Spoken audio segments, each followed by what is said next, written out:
Students, welcome back to my channel. My name is Kumar Saurabh और आज हम जिस चैप्टर की बात करेंगे वो है multiplication of integer and division of integer. Last video में मैंने डिस्कस किया था कि एडिशन ऑफ इंटीजर और सब्ट्रैक्शन ऑफ इंटीजर कैसे करते हैं। आप लोगों के कमेंट्स आए, आप लोगों ने बहुत लाइक किया, thank you very much for that. और उसी वीडियो के कंटिन्यूएशन में, क्योंकि हम जानते हैं कि हमारे पास 4 अरिथमेटिक ऑपरेशंस जो बेसिक ऑपरेशंस होते हैं इंटीजर्स पे, वो हम परफॉर्म करते हैं, जैसे addition, subtraction, multiplication and division. तो एडिशन सब्ट्रैक्शन कल वाले वीडियो में मैंने कर दिया है। अगर आपने नहीं देखा होगा तो प्लीज जाकर उस वीडियो को देख लीजिए पहले।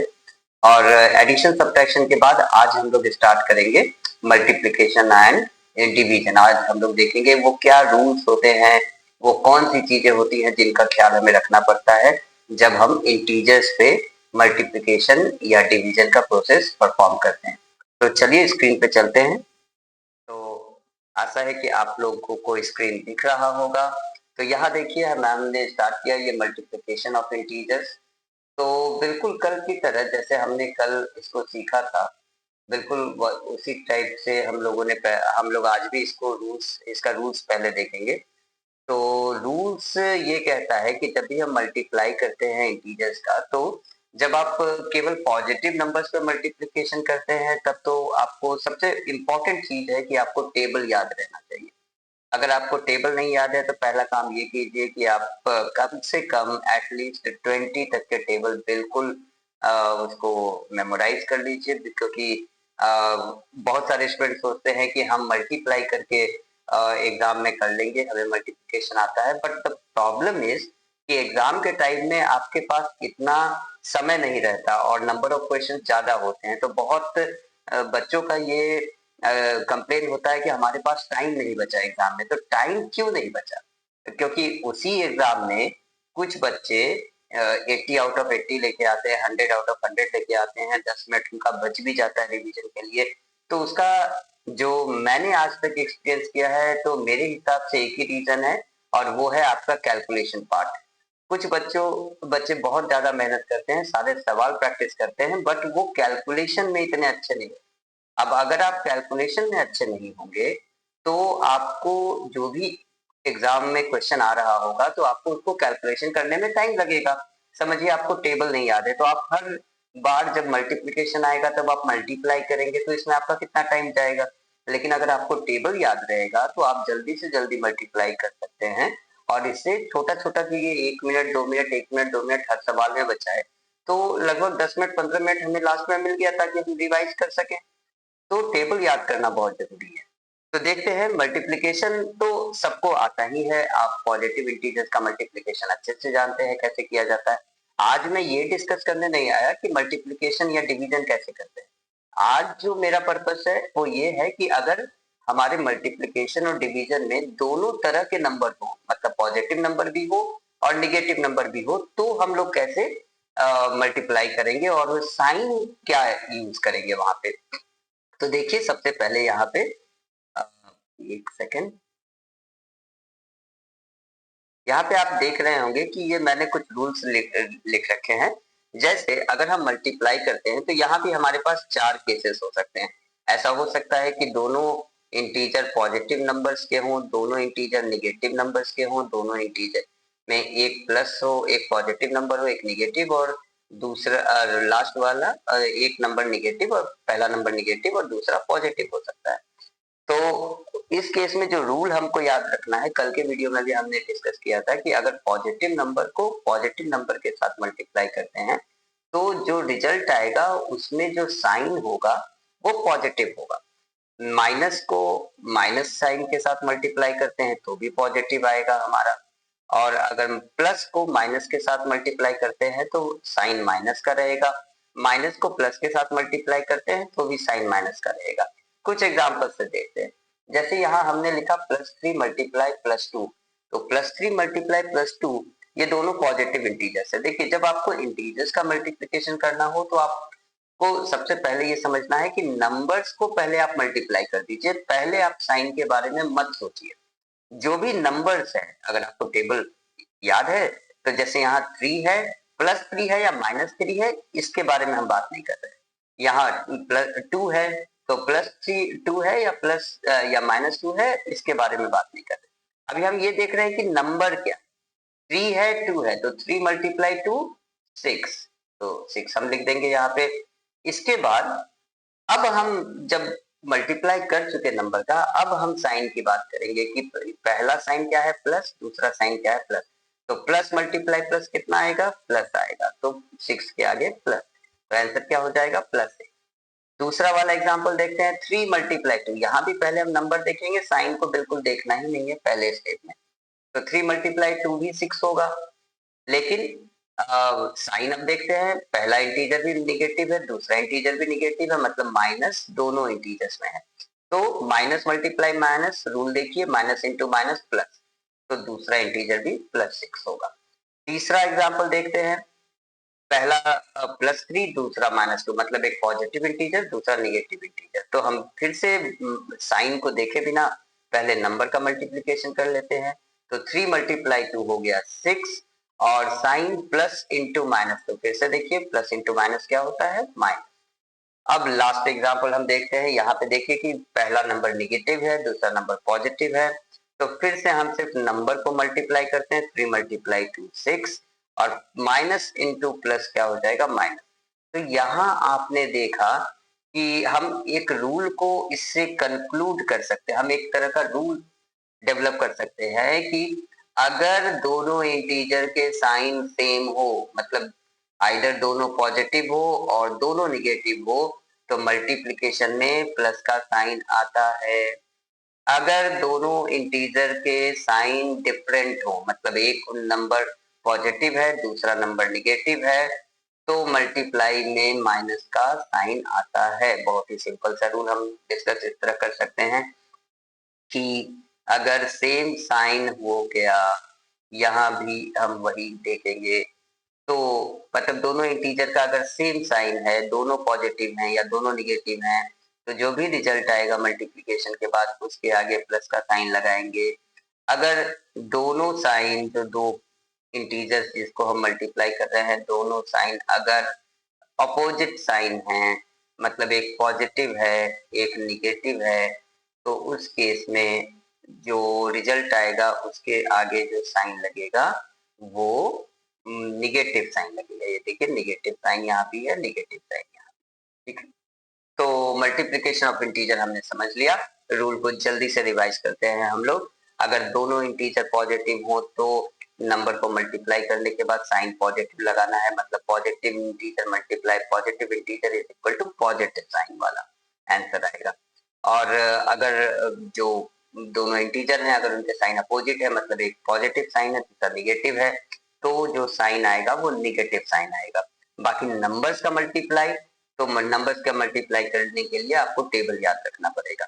तो अब से जब भी आप कोई मल्टीप्लिकेशन करते हैं तो इंटीजर्स का, तो आपको सबसे पहले जो भी दो नंबर है, पहला स्टेप में आपको साइन नहीं देखना है, इस बात को एकदम ध्यान से, स्टेप 1 स्टेप 2 समझिएगा। बहुत बच्चे जो है वो एक साथ मल्टीप्लाई करने का कोशिश करते हैं, जिसमें वो कंफ्यूज हो जाते हैं। तो स्टेप 1 क्या है, पहले नंबर को मल्टीप्लाई कर दीजिए। जैसे 3 इंटू 2 है 6 होगा, 3 इंटू 2 है तो 6 होगा, या फिर पॉजिटिव हो दोनों, निगेटिव हो दोनों, अपोजिट साइन हो, सेम साइन हो, कोई फर्क नहीं पड़ता, क्योंकि नंबर का मल्टीप्लाई नंबर के साथ तो वही होगा। तो 3 मल्टीप्लाई 2 इज ऑलवेज 6।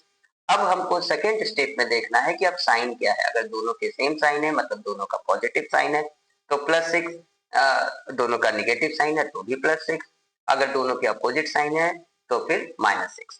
अब हम देखते हैं सेकेंड स्लाइड, जिसमें हम लोग डिवीजन ऑफ इंटीजर्स देखेंगे। ये देखिए division of integers. Division of integers में भी हमारे पास कुछ रूल्स हैं, जैसा कि मैंने लेफ्ट साइड में, अगर आप ये देख रहे होंगे कि प्लस, अगर दोनों इंटीजर मेरे पॉजिटिव हैं, अगर मैं +9 को +3 से डिवाइड कर रहा हूं, तो जो आंसर आएगा वो भी पॉजिटिव आएगा। दोनों इंटीजर्स अगर मेरे निगेटिव है तो भी प्लस साइन आएगा। एक इंटीजर पॉजिटिव है दूसरा निगेटिव है तो माइनस साइन आएगा, और पहला अगर निगेटिव है दूसरा पॉजिटिव है तो भी माइनस साइन आएगा। एग्जाम्पल के थ्रू करके देखते हैं। यहाँ पर भी हम दो स्टेप में यूज करेंगे, मतलब जब हम डिवाइड करेंगे तो फिर से आपको डिवीजन में भी टेबल का जरूरत पड़ेगा। तो हम बिना साइन देखे हुए स्टेप वन में साइन पे ध्यान नहीं देना है, सिर्फ नंबर को देखना है और डिवाइड कर देना है टेबल की सहायता से। तो यहाँ पे नंबर है 9, यहाँ पे नंबर है 3, तो 9 डिवाइडेड बाय 3 इज 3। अब हम बात करते हैं कि साइन कौन सा है। दोनों अगर पॉजिटिव साइन है तो साइन पॉजिटिव होगा। यहाँ पे एक नंबर है 9, दूसरा नंबर है 3, 9 डिवाइडेड बाय 3 फिर से 3। अब साइन दोनों निगेटिव साइन है तो भी आंसर हमारा पॉजिटिव आएगा। थर्ड एग्जांपल में देखते हैं 9 डिवाइडेड बाय 3, तो यहाँ पर भी आंसर 3 आएगा। अब सेकंड स्टेप में साइन देखेंगे, लेकिन यहाँ पे साइन अपोजिट है। जो न्यूमरेटर है, जो पहला नंबर है उसका साइन पॉजिटिव है, सेकंड नंबर का साइन निगेटिव है, तो यहाँ पे साइन निगेटिव आएगा।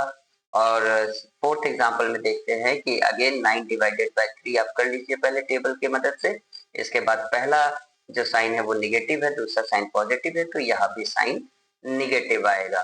कहने का मतलब यहाँ पर भी रूल हम लगभग सेम ही यूज करेंगे। मतलब अगर साइन सेम हुआ डिवीजन में तो हमेशा पॉजिटिव साइन रखेंगे, और अगर साइन अपोजिट हुआ डिवीजन में तो हम साइन निगेटिव रखेंगे। तो ये हो गया डिवीजन ऑफ इंटीजर। तो यहाँ पर भी बिल्कुल मल्टीप्लिकेशन और डिवीजन एक दूसरे का रिवर्स प्रोसेस होता है, बहुत ज्यादा कोई डिफरेंस है नहीं। केवल हमको डिवीजन में हमें डिवाइड करना होता है, मल्टीप्लिकेशन में हम मल्टीप्लाई करते हैं। ऑफकोर्स डिवीजन और मल्टीप्लिकेशन दोनों में अगर पॉजिटिव और निगेटिव दोनों नंबर इन्वॉल्व हो तो सबसे पहले हम टेबल की सहायता से नंबर्स को मल्टीप्लाई कर लेते हैं या डिवाइड कर लेते हैं। सेकंड स्टेप में हम साइन के बारे में सोचते हैं, और जैसा कि रूल आपने देखा कि साइन अगर सेम हो तो हम पॉजिटिव प्लस साइन डालेंगे मल्टीप्लिकेशन में भी। और मल्टीप्लिकेशन में भी देखिए साइन सेम था, दोनों पॉजिटिव साइन था, तो दोनों में हमने प्लस डाला ना। अगर अगर अपोजिट साइन आ गया तो दोनों में माइनस डाल दिया हमने। और अगर ये डिवीजन में देखते हैं तो यहाँ पर भी जब दोनों का साइन सेम था, मतलब दोनों पॉजिटिव इंटीजर थे, तो आंसर में पॉजिटिव साइन आएगा। अगर दोनों में निगेटिव साइन था तो भी आंसर पॉजिटिव में आएगा। अगर दोनों में अपोजिट साइन होता है तो फिर साइन जो है निगेटिव आएगा। अब चलिए कुछ स्पेशल रिजल्ट्स हम लोग देखते हैं, और ये बहुत इंपॉर्टेंट टॉपिक है जो मैंने इसमें इंक्लूड किया है, which is the part of division. अक्सर किताब में या एग्जाम में ये क्वेश्चंस पूछे जाते हैं कि अगर हम किसी नंबर को जीरो से डिवाइड करें या फिर जीरो को किसी नंबर से डिवाइड करें तो आंसर क्या आना चाहिए। तो इसमें भी बच्चे थोड़े मतलब कंफ्यूजन हो जाता है एग्जाम के टाइम में। तो कंफ्यूजन की कोई बात नहीं है, आप ये इस चीज को याद कर लीजिए। बुक है अगर या कॉपी है आपके पास तो नोट डाउन कर लीजिए, या फिर पॉज करके इसको लिख लीजिए एक जगह कहीं पे। तो ये जो रिजल्ट है कि अगर हम ऊपर देखिए कि हमने जीरो को डिवाइड किया है, एक बार पॉजिटिव इंटीजर से एक बार निगेटिव इंटीजर से, तो जब जीरो को पॉजिटिव इंटीजर या निगेटिव इंटीजर से डिवाइड करते हैं तो आंसर हमेशा जीरो आएगा। कहने का मतलब अगर हम जनरल रूल की बात करें कि if zero is divided by any integer we get the answer zero.